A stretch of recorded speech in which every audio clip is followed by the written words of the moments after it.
नमस्कार श्रोताओं, आज हम श्रवण करेंगे शिव महिमा का 14वां भाग। सर्वप्रथम सभी देवी शक्तियों को नमन। सभी श्रोताओं के हृदय में विराजमान अद्वितीय शक्ति को प्रणाम। वक्रतुंड महाकाय सूर्यकोटि समप्रभ निर्विघ्नं कुरु मे देव सर्वकार्येषु सर्वदा। शान्ताकारं शिखरिशयनं नीलकण्ठं सुरेशं विश्वाधारं स्फटिकसदृशं शुभ्रवर्णं शुभांगं गौरीकान्तं त्रितयनयनं योगिभिर्ध्यानगम्यं वन्दे शम्भु भवभयहरं सर्वलोकैकनाथम्।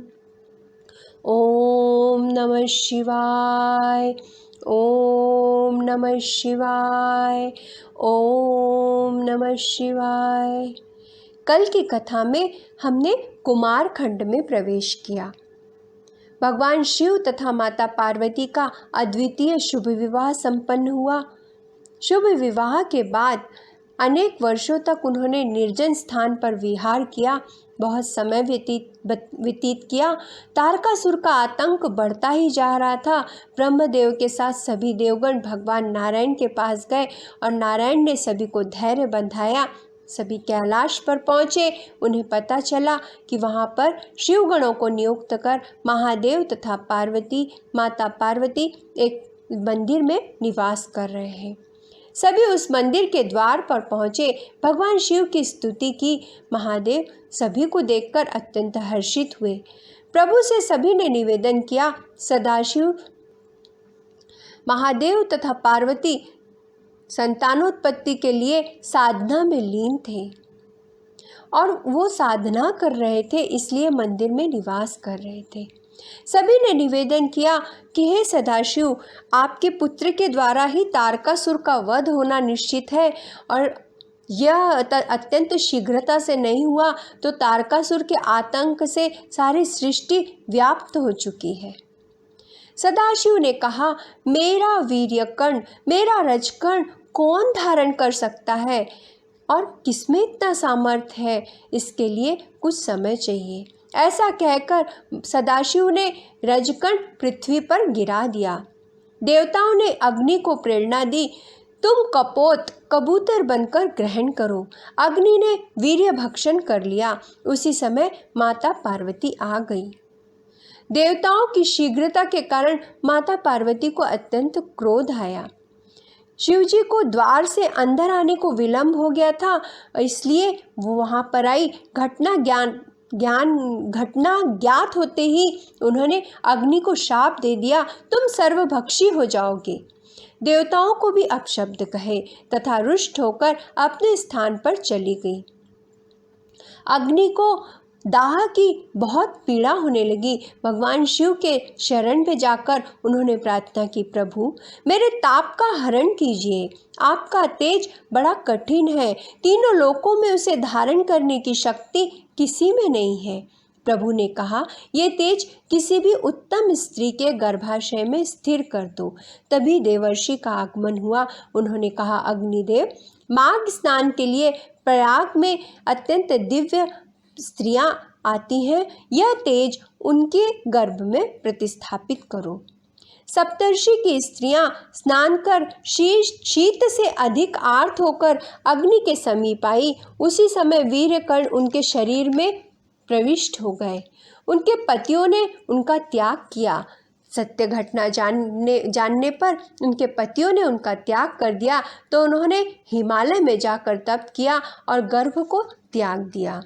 पर्वतराज भी उस गर्भ के ताप को सहन नहीं कर पाए और उन्होंने वो गर्भ गंगा जी में प्रवाहित कर दिया।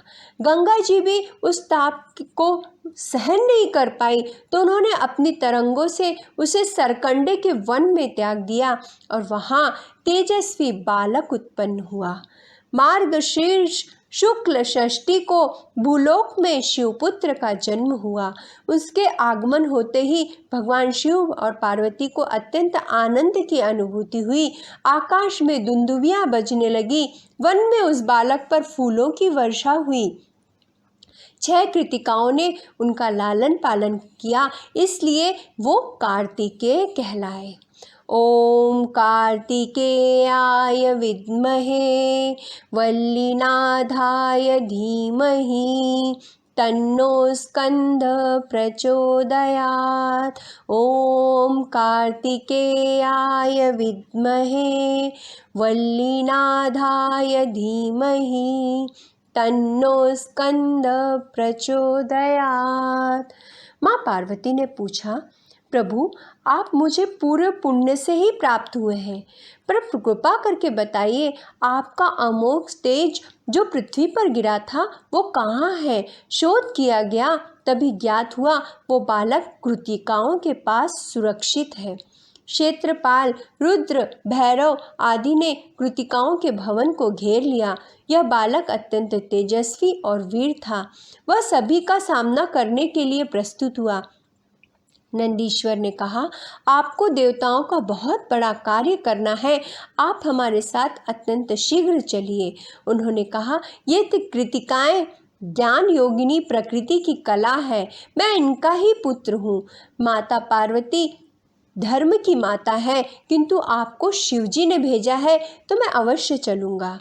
कृतिकाओं से आज्ञा लेकर कार्तिकेय जी पार्षदों के साथ चले। कृतिकाएं व्याकुल हो गई। कुमार कार्तिकेय ने उन्हें अध्यात्म ज्ञान दिया। ये ज्ञान सुखदायक और मांगलिक समय देखकर कैलाश की ओर कार्तिकेय रवाना हुए। गंगा जी ने भी उस गर्भ को कुछ काल तक संरक्षित रखा था, इसलिए उनका एक नाम कुमार पड़ा। कैलाश में प्रसन्नता की लहर तोड़ पड़ी। कैलाश पर बड़ा उत्सव मनाया गया। कुमार कार्तिकेय को रत्न जड़ित सिंहासन पर बैठाकर तीर्थों से लाए जल को वेद मंत्रों से पवित्र करके दिव्य मांगलिक स्नान कराया गया। भगवान नारायण ने उन्हें किरीट, मुकुट, बाजूबंद, वैजयंती माला और अपना चक्र प्रदान किया। महादेव ने कुमार को शूल, पिनाक, पद्म, पुरसा, शक्ति, पाशुपास्त्र, बाण, संहारास्त्र और परम विद्या प्रदान की। ब्रह्मदेव ने यज्ञोपवीत, वेद माता गायत्री ने कमंडलू, शत्रुमर्दन विद्या दी। देवराज ने ऐरावत, वज्र, वरुण देव ने श्वेत छत्र, रत्नमाला दी। सूर्यदेव ने मन की गति से चलने वाला रथ तथा कवच दिया। यमराज ने दंड, समुद्र ने अमृत कलश, कुबेर ने गदा दी। माँ पार्वती ने चिरंजीवी होने का आशीर्वाद दिया। लक्ष्मी जी ने दिव्य संपदा तथा मनोहर हार दिया। सावित्री ने सभी सिद्धियां प्रदान की। सभी देवताओं ने उनका अभिवादन किया तथा देवताओं का सेनानायक घोषित किया। तारकासुर को यह सूचना प्राप्त हुई। देवताओं ने कार्तिकेय को तारकासुर का वध का उद्देश्य बनाया। तारकासुर एक विशाल भारी सेना लेकर आक्रमण के लिए आगे बढ़ा। देवताओं और तारकासुर का भीषण युद्ध हुआ। पृथ्वी कंपित होने लगी। देवताओं ने शिव चरणों का ध्यान किया। भीषण संग्राम हुआ। शिवपुत्र कार्तिकेय द्वारा तारकासुर का वध हुआ। देवताओं और गणों ने उनकी स्तुति की। सभी प्रसन्नता के साथ कैलाश आ रहे थे। मार्ग में क्रौंच नामक पर्वत कुमार कार्तिकेय के पास आया।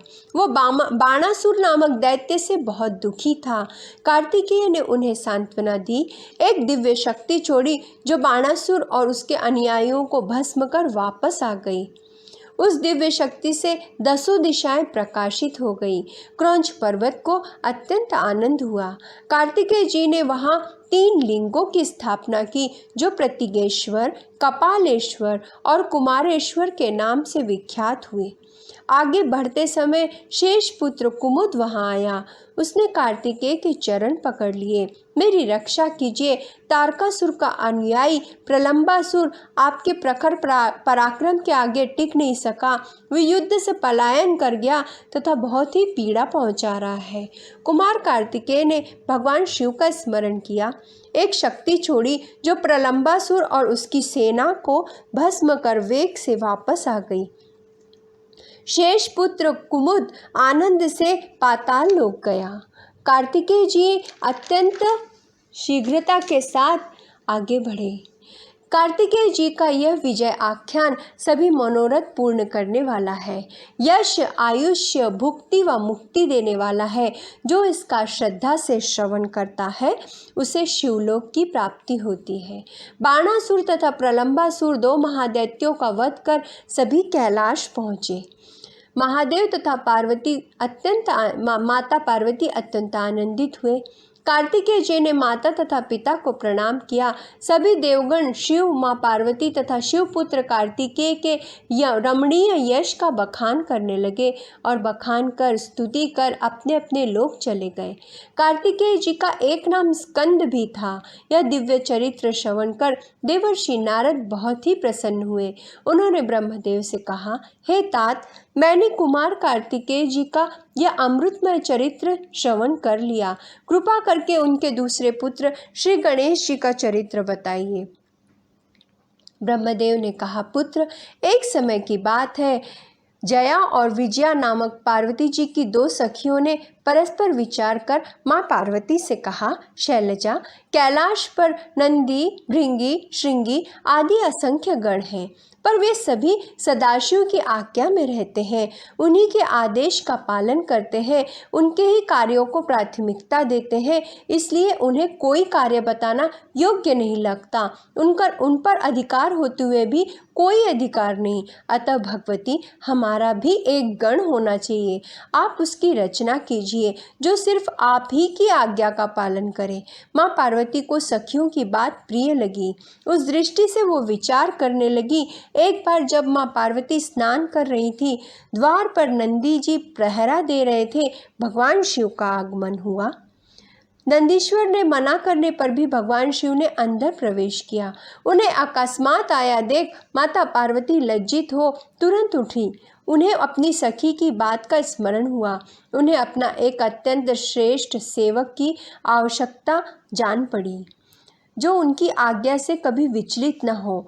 ऐसा विचार कर माता पार्वती ने अपने देह के मैल से सर्वलक्षण संपन्न एक दिव्य बालक का निर्माण किया, जो अति सुंदर और दोष रहित था। वह विशाल, शोभा संपन्न, महाबली और पराक्रमी था। माँ पार्वती ने उसे दिव्य वस्त्र तथा अलंकार से युक्त किया और शुभाशीर्वाद दिया और कहा, तुम सर्वस्व मात्र मेरे ही हो, तुम गणों के ईश हो, अतः तुम्हारा नाम गणेश होगा। उस दिव्य बालक ने कहा, माँ, मैं आपकी क्या सेवा करूं? माँ पार्वती ने कहा, तुम मेरे द्वार के रक्षक हो। मेरी आज्ञा के बिना कोई अंदर प्रवेश न कर सके। कोई कितना भी हट करे पर प्रवेश द्वार से अंदर न आए। ऐसा कहकर गणेश जी को एक दंड दे दिया। उसे हृदय से लगाकर वात्सल्य से मुख चूम लिया। उसे द्वार पर नियुक्त कर माँ पार्वती स्नान के लिए चली गईं। थोड़ी देर बाद भगवान शिव का आगमन हुआ। गणेश जी ने उन्हें रोक लिया। शिव जी ने कहा, मैं गिरिजापति हूँ, मुझे अपने ही घर में प्रवेश करने से रोक रहे हो? गणेश जी ने दंड से प्रहार किया। शिव जी ने गणों को बुलाकर द्वारपाल को समझाने तथा परिचय पूछने के लिए कहा। बहुत समझाया गणों ने, फिर भी गिरिजानंदन नहीं माने। गणों को अहंकार हो गया था कि हम शिव जी के गण हैं, उनकी कृपा दृष्टि में है, पर अहंकारवादी का सदा पतन होता है। शिव गणों के साथ गणेश जी का युद्ध हुआ। सभी परास्त हुए। शिव जी के पास आकर आप बीती सुनाई। भगवान शिव को अत्यंत क्रोध आया। उसी समय सभी देवता भी आ गए। दोनों में भीषण युद्ध प्रारंभ हुआ। शिव जी ने त्रिशूल से प्रहार किया। गणेश जी ने माता का स्मरण कर उत्तर दिया। उसी समय महावीर गणेश जी की शक्ति अतुलनीय थी। उस समय महावीर गणेश जी की शक्ति अतुलनीय थी। भगवान शिव ने पिनाक धनुष से प्रहार किया। वो भी विफल रहा। तभी क्रोधावेश में आकर भगवान शिव ने उस बालक का सिर धड़ से अलग कर दिया तथा शिवगण निश्चिंत हो गए, सभी देवता निश्चिंत हो गए। माँ पार्वती जैसे ही द्वार पर की ओर आगे बढ़ी, देवर्षि नारद ने आकर सभी वार्ता बताई तथा कहा, माता किसी भी प्रकार से अपना मान न त्यागना। ऐसा कर वहाँ से अंतर्ध्यान हो गए। शिवगण आनंद मनाने लगे। तभी यह देखकर माँ पार्वती को अत्यंत क्रोध आया। मेरे दुख और संताप का कारण सभी देवता तथा शिवगण हैं। मैं सभी का नाश तथा प्रलय करूंगी। इस प्रकार दुखी होकर माँ पार्वती ने 1,00,000 शक्तियों की उत्पत्ति कर डाली। वे निर्मित शक्तियों ने माँ पार्वती को नमन किया तथा कहा, माँ हमारे लिए क्या आज्ञा है। माँ पार्वती ने क्रोधित होकर कहा, तुम देवसेना में जाकर प्रलय कर डालो। देव, ऋषि, यक्ष, राक्षस तथा गण कोई भी आए सबका भक्षण कर लो। माँ पार्वती की आज्ञा पाकर वो शक्तियाँ विकट गर्जना करती हुई आईं। जिस प्रकार अग्नि तिनके को भस्मसात करती है, उसी प्रकार उन शक्तियों ने देवताओं पर चढ़ाई की, देवसेना पर चढ़ाई कर भयंकर संहार करने लगी। वो दृश्य बहुत ही भयावह था। जहाँ और तहाँ वही शक्तियों का आतंक था। आगे क्या हुआ, इस कथा भाग को हम अगले भाग में श्रवण करेंगे। ओम नमः शिवाय। ओम नमः शिवाय। ओम नमः शिवाय। ओम नमः शिवाय।